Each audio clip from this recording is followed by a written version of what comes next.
quwwata illa billah.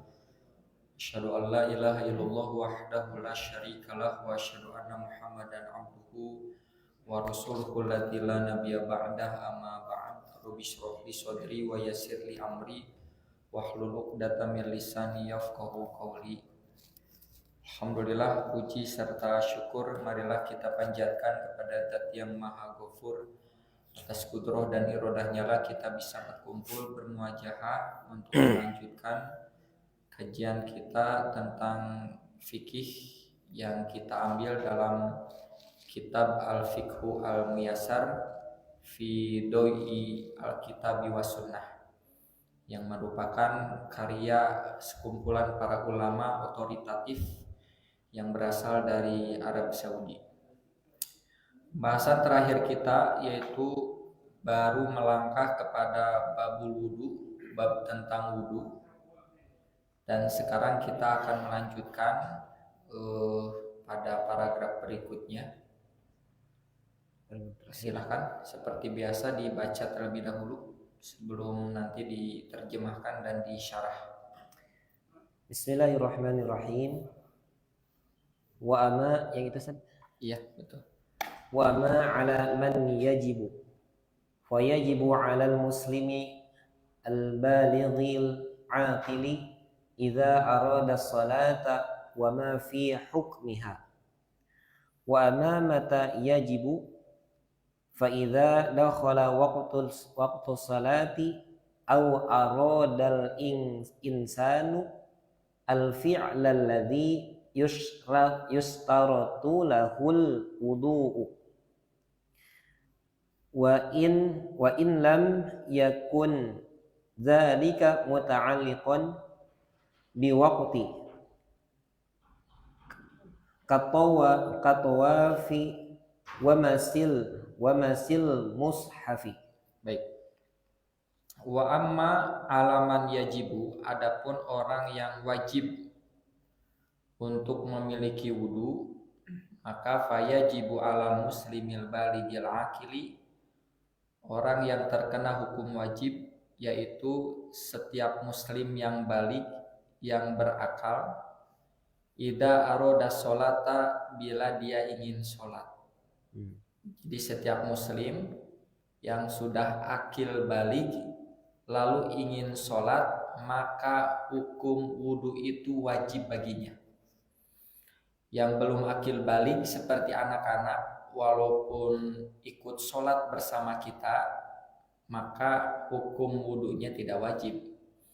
Jangankan wudu, sholatnya pun belum wajib. Begitu. Wa ma fi hukmiha, dan apa yang semisal dengan hukumnya. Wa amma mata yajibu, adapun kapan diwajibkannya, faida dakhala waktu sholat, bila sudah masuk waktu sholat. Au arodal insanu fi'lal ladhi yushtaratu lahul wudu, atau seseorang yang hendak ingin melakukan pekerjaan yang padanya disyaratkan wudu. Wa ilam yakun dalika muta'alliqon biwaktin, meskipun hal itu tidak ada keterkaitannya dengan waktu masuknya sholat. Nah, seperti katawafi, orang yang mau tawaf itu harus memiliki wudu. Wa masil mushafi, dan juga memegang mushaf, walaupun nanti ada ikhtilaf juga gitu. Tapi dalam pembahasan kali ini yang semisal hukumnya itu yaitu berwudu terlebih dahulu ketika memegang mushaf dan juga tawaf. Ini tentu dari segi adab juga dianjurkan. Ya, masa kita berjumpa dengan orang penting, para pejabat, penampilannya baik, mandi dulu, sedangkan kita yang ingin berinteraksi dengan Allah, berdekatan dengan Allah Subhanahu wa taala, maka penampilannya pun seminimal-minimalnya memiliki wudu. Ya, dari aspek adab itu ditekankan. Silakan lanjut.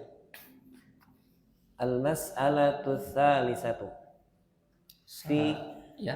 fi syurutihi. wa yushtaratu li sihhatil wudu'i ma ya'ti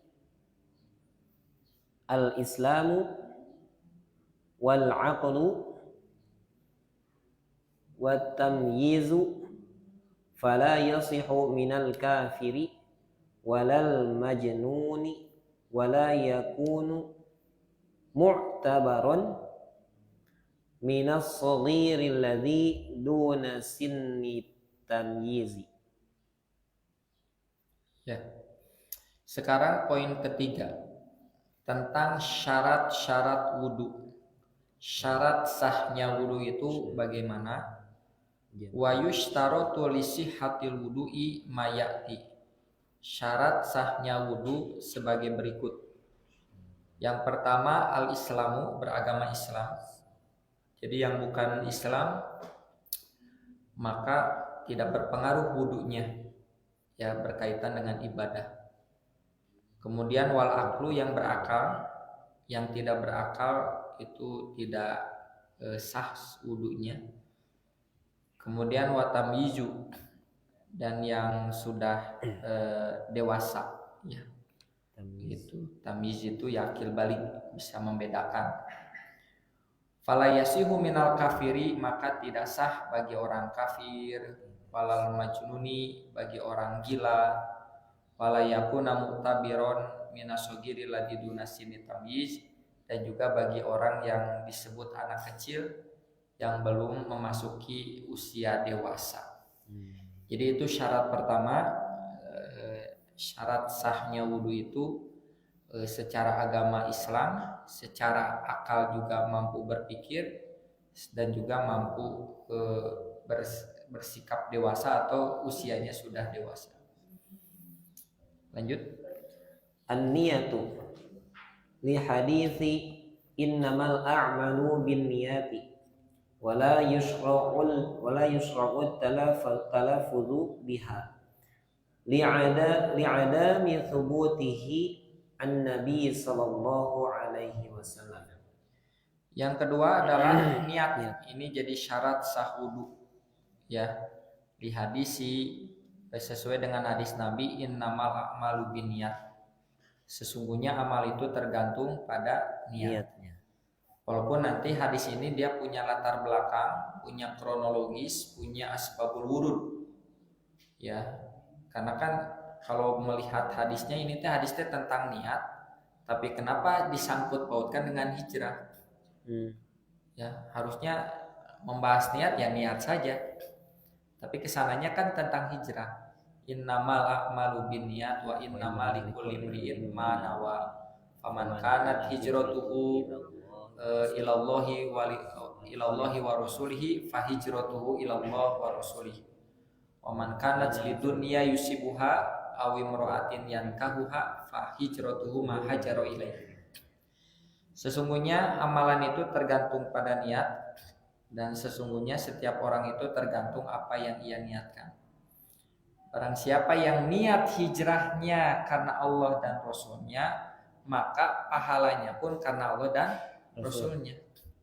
Tapi barang siapa yang niatnya karena dunia yang ingin ia raih, atau karena wanita yang ingin ia nikahi, maka niatnya sesuai dengan pahalanya sesuai dengan niat.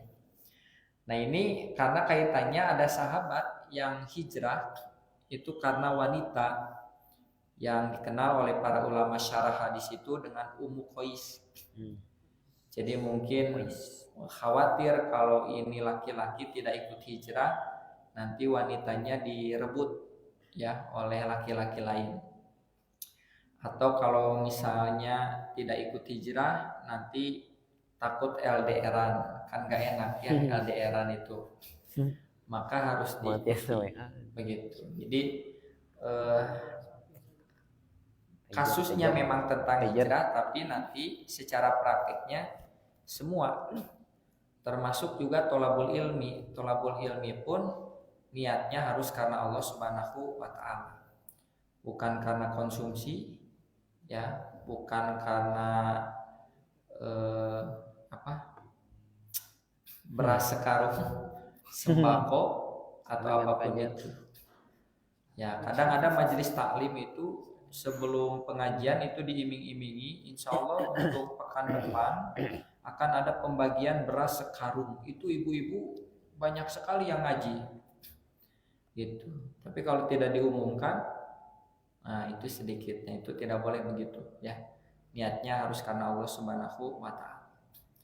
Termasuk saya juga yang kategori mengajar ilmu harus ikhlas. Berapapun yang hadir tetap saya harus mengajar. Kecuali kalau ada udzur syar'i, ya. Begitu. Berapapun. Sedikit nggak mau ngajar nggak boleh. Ya, walaupun nanti yang tersisa misalnya 1 tetap saya harus hadir.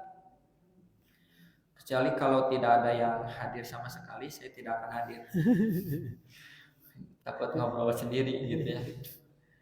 Wala yusra'u talaffudu biha, dan juga tidak disyariatkan mentalafudkan niat tersebut li adami subutihi ani Nabi sallallahu alaihi wasallam, karena memang tidak ada nas hadisnya dari Nabi sallallahu alaihi wasallam, ya.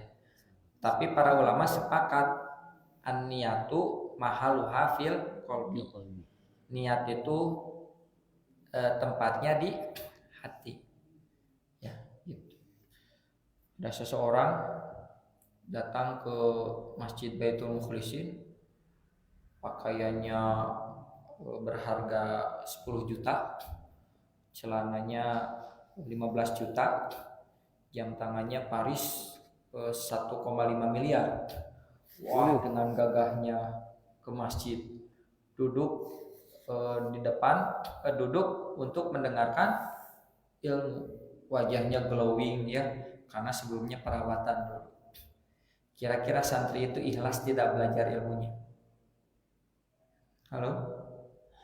Ikhlas tidak? Nah, gitu ya. Allahu a'lam. Betul jawabannya. Ini udah cerdas nih mahasiswa, ya. Tidak terjebak dengan narasi saya. Tidak tahu. Kenapa? Karena tadi niat seseorang itu ada di hati. Jadi nggak bisa dilihat dari penampilan. Bisa saja penampilan seperti itu memang mengamalkan hadis, memuliakan majelis ilmu. Masa keundangan pakaian yang terbaik tapi di hadapan Allah tidak yang terbaik, begitu. Jadi kita tidak tahu, ya. Allahu a'lam. Yang penampilannya biasa-biasa saja bisa jadi justru sebaliknya niatnya. Allahu a'lam, kan. Nah, itu. Jadi karena di hati, maka niatnya pun ya di hati, begitu. Lanjut. Al-ma'u tahuru lima taqaddama fil miyahi. Amal ma'u najisu fala najasu. Amal ma'un najasu fala yasihul wudu'u bihi. Iya. Yang ketiga, cek syarat wudu itu al-ma'u tahuru, airnya suci. Lama taqaddama fil miyah, sebagaimana yang telah lalu dijelaskan dalam bab miyah, sudah selesai. Amal ma'un najasu, adapun air najis, fala yasihul wudu'u bihi, maka wudunya tidak sah dengan air najis. Dulu sudah dijelaskan standarisasi air itu najis tidak najis dilihat warnanya, apakah berubah tidak, kemudian rasanya dan juga baunya. Yang warna, rasa dan baunya itu berubah karena najis, begitu. Kalau bukan karena najis maka najis, walaupun tidak bisa digunakan untuk media bersuci. Seperti air teh itu suci tapi tidak mensucikan, air susu suci tapi tidak mensucikan. Tapi kalau berubahnya dengan najis, jadi bau, rasanya, harumnya, kemudian rasanya berubah, begitu. Lalu kemudian warnanya pun berubah. Selanjutnya, izalatu ma yamna'u wusulal ma'i ilal basharati min syam'in aw ajinin wa nahwihima katulail aghafiril ladzi yu'rafu bainan nisa'il yauma.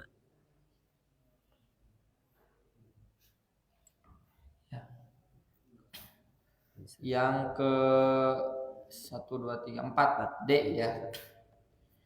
Izalatu menghilangkan mayam naku usulul ma'i ilal basyaroti. Apa yang menghalangi sampainya air ke basyaroti ya, ke manusia. Min syam'in seperti syam'in. Syam'in ini apa ya? Syam'in. Ya, baju tahan air. Ya.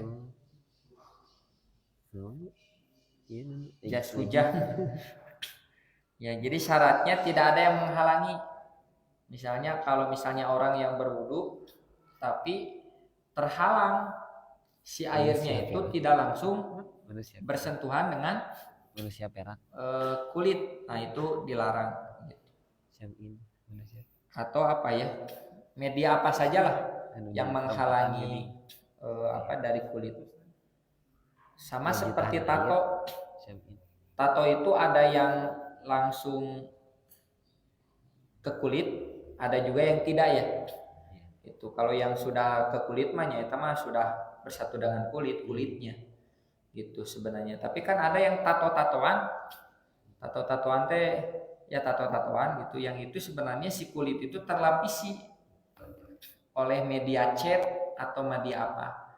Atau kalau wanita itu apa ini teh? Cacar apa? Kutek. Cacar apa? Kutek. Ya kutek ya. Nah itu kutek-kutek itu atau apapun itu yang menempel yang ketika air ke sana sehingga terhalangi gitu. Bisa seperti itu. Atau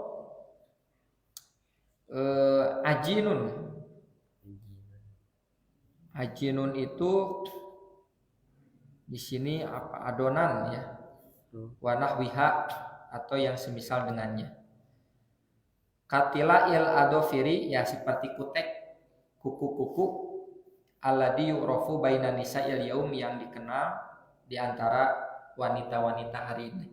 Sama semisal itulah ya, yang menghalangi. Atau misalnya kita pakai jam tangan karena jam tangan kita tahan air. Nah, kita pakai saat berwudu, awas. Jam tangan yang tahan air, walaupun tahan air ketika berwudu tetap dilepaskan. Kenapa? Karena itu menghilangkan ya atau mencegah air sampai kepada kulit basyaroh tadi teh. Ya bukan manusia, maaf. Kepada kulit. Itu nggak boleh. Walaupun jam tangannya tahan air, maka harus dibuka dulu. Nah, bisa aja kan cincinnya dibuka ketika akan berwudu. Itu ya. Lanjut. Al-istijmaru aw al-istinja'u 'inda wujudi sababihima lima taqaddama. Ya, lanjut dulu masih. Al-muwalatu at-tartibu wa sayatil kalami alaihima ba'da qalilin. Ghuslu jami'il a'dha'ul wajibu ghusluha. Ya. Yang ke huruf H, al-istijmaru awil istinja'u inda wujudi sababihima lama taqaddama. Yaitu istijmar menggunakan batu atau istinja ketika adanya sebab keduanya sebagaimana yang telah lalu. Ya, ini syarat sahnya wudu ya. Ini saya kurang paham ini kenapa masuk kategori ini ya.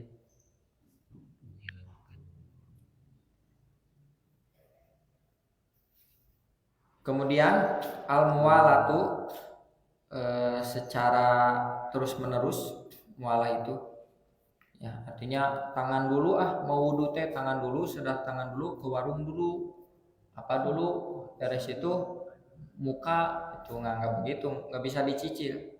Ya, yang bisa dikredit itu barang, kalau wudu nggak boleh dikredit. Ya, harus langsung cash semuanya.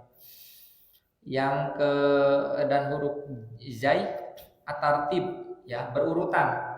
Tidak boleh kaki dulu, lalu kepala, lalu acak random, tidak bisa. Wasaya til kalamu alaiha ba'da qalil, dan insyaallah bahasan tentang keduanya ya akan dibahas setelah ini atau sebentar lagi. Yang terakhir ghuslu jami'il a'dha'il wajibi ghusluha, membasuh seluruh anggota wajib, anggota badan yang wajib untuk dicuci. Jadi membasuh yang wajib gitu ya. Kalau yang sunnah nanti hukumnya sunnah. Nah ini barangkali syarat-syarat sahnya wudu. Lebih kurang ada 1, 2, 3, 4, 5, 6, 7, 8. Yang nanti bahasan ke-6 atau ke-7 atau ya ke-6 atau ke-7 itu akan dibahas di kemudian hari. Lanjut. Al-mas'alatu rabi'atu furuduhu ay a'dha'uhu wa hiya sittatun. Ghuslul wajhi bikamilihi liqawlihi ta'ala a'udzu billahi minasyaitonir rajim idza qumtum ilas salati faghsilu wujuhakum wa minhul madmadatu wal istinsyaq wal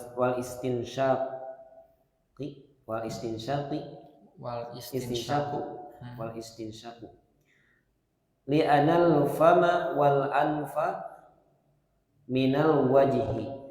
Ya. Pembahasan yang keempat itu tentang furuduhu, kewajiban wudu. Ai maksudnya a'dha'uhu, anggota badan yang wajib terkena air wudu. Yang pertama ada 6, wahya sitatun, itu ada 6. Yang pertama ghuslul wajhi, membasuh wajah, bikamalihi, dengan sempurna. Liqaulihi ta'ala, berdasarkan firman Allah Ta'ala, a'udzubillahi minasyaitonirrajim, wa idza qumtum ilas sholati faghsilu wujuhakum, bila kamu hendak melaksanakan sholat maka basuhlah wajah-wajah kalian. Nah, definisi wajah itu ya dari sini ya, dari sini, ini juga termasuk wajah itu ya. Itu jangan sampai hanya segini saja. Masa wudhu segini ya, harus skincarean semua sampai ke sini skincare, bahkan sampai ke sini sampai leher kan kalau skincarean, karena nggak mau disebut wajah Korea, leher Afrika. Tapi kalau wudhu nggak diperhatikan, jangan begitu ya, tetap harus secara sempurna. Jangan ya, Dek. Nah, Jangan ya, Dek. Waminhu, dan yang masuk dalam kategori bagian wajah itu diantaranya al-madmadatu wal istinsyaku, berkumur-kumur dan menghirup air ke hidung. Nah, kenapa berkumur-kumur dan menghirup air ke hidung masuk dalam kategori wajah? Li'annal famma wal anfa minal wajhi, karena hidung dan karena mulut dan hidung itu bagian dari wajah. Saya emang nggak mau kumur-kumur, saya emang nggak mau menghirup air ke hidung, ya silakan, kalau nggak punya hidung mah nggak jadi masalah ya. Tapi selama Anda punya hidung, ya bagaimanapun bentuknya, selama air bisa masuk ke hidung Anda, maka wajib istinsyaq. Ya, wajib begitu. Nah, walaupun nanti masalah istinsyaq ini nanti berbeda pendapat. Ada yang dianjurkan itu sampai tulang ujung, sampai nyereng gitu ya, kecuali dalam keadaan saum. Tapi kata para ulama itu pun tidak wajib, hanya dianjurkan sampai nyereng ya. Nah, kecuali saum. Katanya menurut kesehatan medis itu bagus katanya kalau sampai nyereng. Tapi hari nu teu kiat banyak gitu. Digurah. Ya, yang jelas jangan terlalu diet ya, you know diet. Can geus setengah geus dikaluarkeun. Teu bade ngalah naon ya. Ya minimal lah sudah masuk setengah.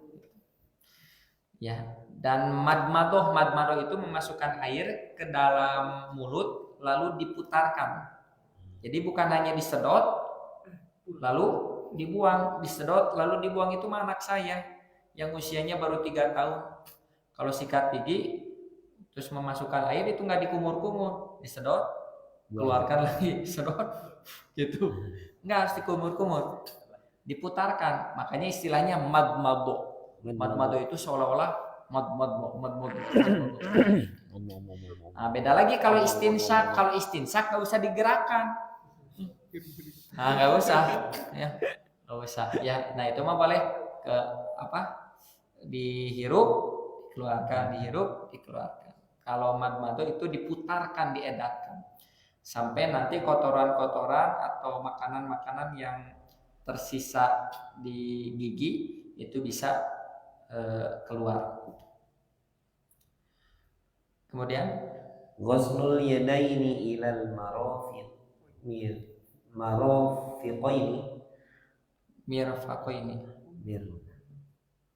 mirfaqaini liqauluhu ta'ala a'udzu billahi minasyaitonir rajim liqaulihi ta'ala wa aydiyakum ilal marafiqi.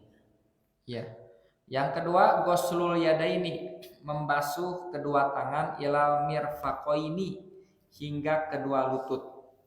Liqaulihi ta'ala, berdasarkan firman Allah Ta'ala, wa aydiyakum ilal marafiqi, dan tangan-tangan kalian sampai lutut.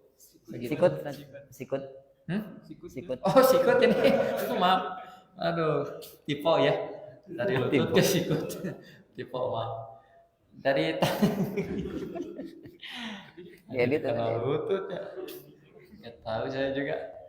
Nah, jadi tangan sampai sikut. Jauh-jauh tinggal itu. Ibu aku ya teman-teman. Mandi itu. Maaf pemirsa. Jadi sampai sikut ya.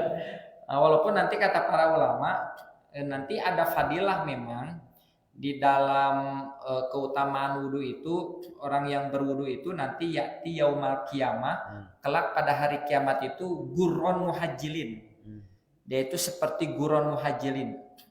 Gurron muhajjilin itu kalau diilustrasikan kepada kuda, itu kuda berwarna hitam, yang putihnya bagian kening, kemudian bagian kakinya. Ya, kuda punya tangan enggak ya? Ya, keempat kakinya gitu. Itu ada putih-putihnya. Nah, maka yang kita basuh pun itu akan jadi cahaya. Nah, kata Nabi, kalau bisa panjangkan cahaya kalian. Maksudnya jangan terlalu pas, apalagi kurang. Kalau lebih boleh. Ya, sebagian ulama berpendapat wudhu kalau tidak sampai sikut saja, boleh lebih. Dilebihkan. Ya, dilebihkan supaya cahayanya panjang. Mau sampai setengahnya boleh. Mau sampai ketiak juga boleh, silakan. Ya, biar nanti ketiaknya bercahaya. Ketiak yang suka wudhu. Ini mah ketiak yang suka wudhu atau bercahaya. Apa buktinya?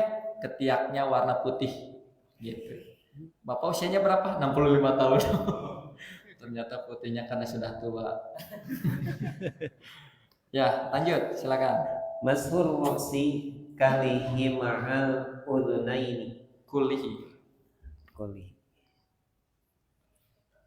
Liqaulihi ta'ala wamsahu biru'usikum.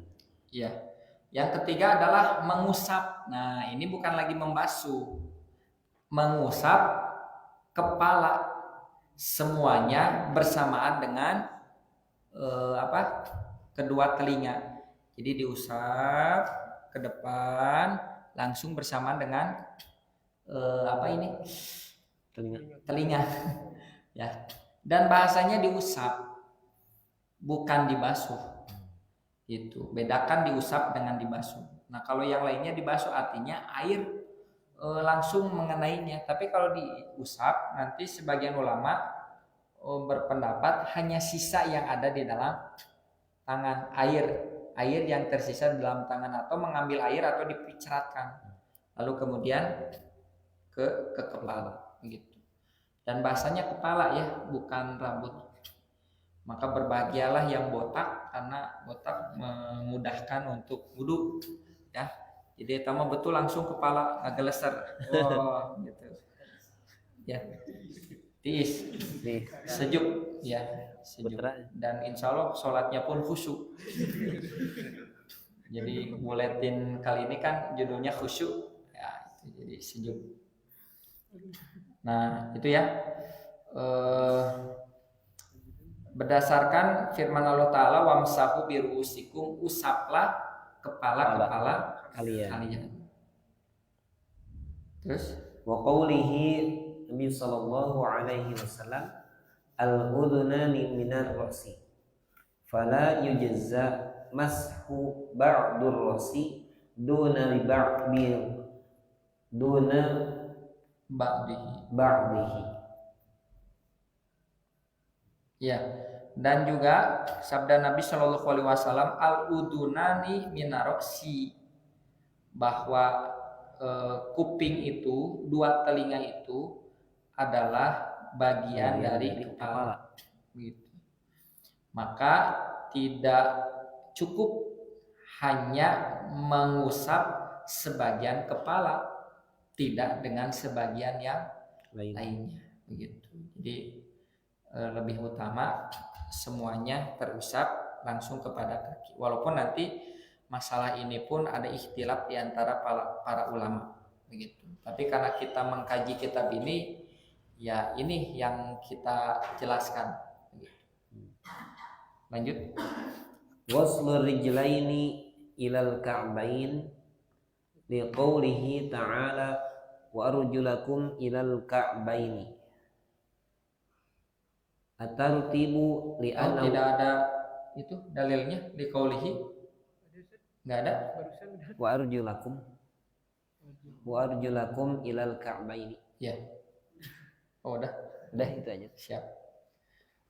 Yang keempat, ghuslur rijlaini ilal ka'baini, membasuh dua kaki hingga dua mata kaki ya.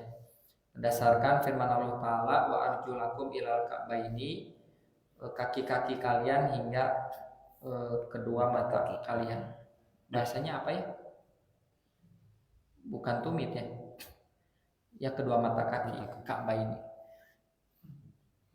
Dan Rasulullah Shallallahu Alaihi Wasallam pernah berteriak setelah sahabat pulang dari sebuah peperangan, lalu mereka sholat asarnya hampir habis menjelang maghrib begitu. Jadi para sahabat dan Rasulullah pernah sholatnya itu tidak di awal waktu, tapi alasannya karena perang gitu, menyibukkan Nabi dan para sahabat sehingga tidak ada istirahat untuk bisa sholat. Nah sampai kemudian para sahabat terburu-buru dan wudunya tidak serius atau tidak tertib, tidak memperhatikan anggota wudunya. Sampai dari kejauhan Rasulullah berteriak, wailul lil aqab, wailul lil aqab, wailul lil aqab.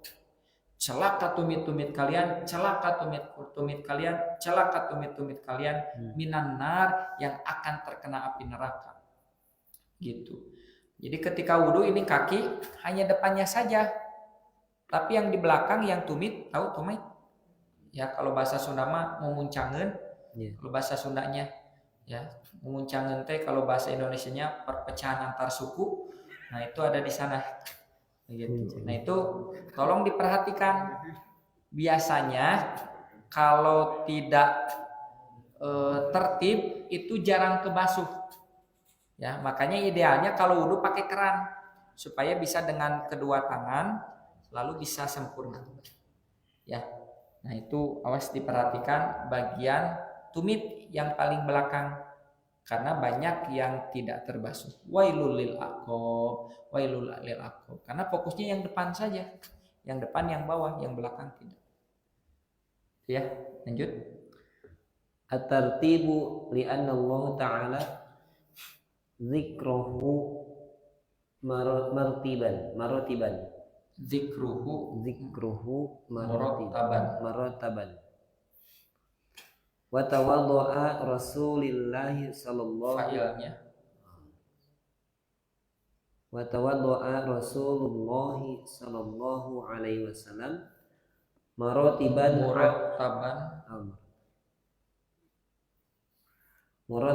ala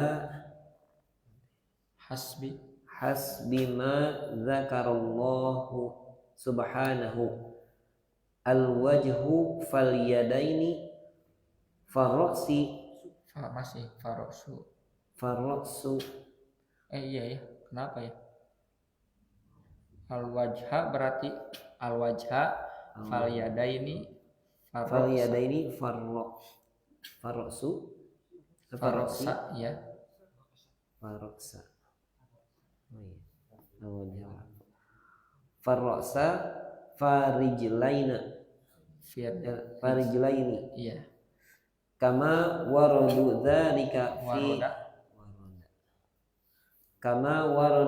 dzalika fi sifatin